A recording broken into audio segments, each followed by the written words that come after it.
Fethullah Gülənin Türkiyədə kifayət dərəcədə dəstəyi vardı. Kənarda da dəstəyi. Yəni onun qüvvələrin içərisində, yəni onun dəstəyi olan Türkiyənin içərisində idi. Elə deyilmi?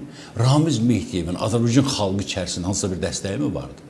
Ramiz Mehdiyevin təşkilatlandırılmış bir siyasi partiyası mı vardı? Deyək ki, ayrı-ayrı adamlar ola bilər. Evet. Ramiz Mehdiyevin istinad elədiyi kadrlarla sadəcə. Ramiz Mehdiyevin istinad etdiyi bir qüvvə vardı. O da Rusiya idi.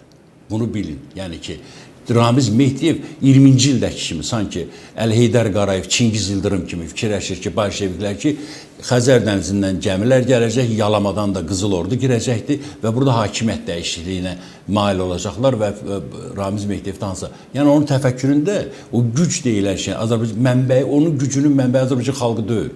Azərbaycan məmurları da deyil hətta. Nə qədər onun tərəfində olanlar olsalar da, o məmurların Azərbaycan xalqına nə dərəcədə təsirləri var? Heç bir təsirləri yoxdur.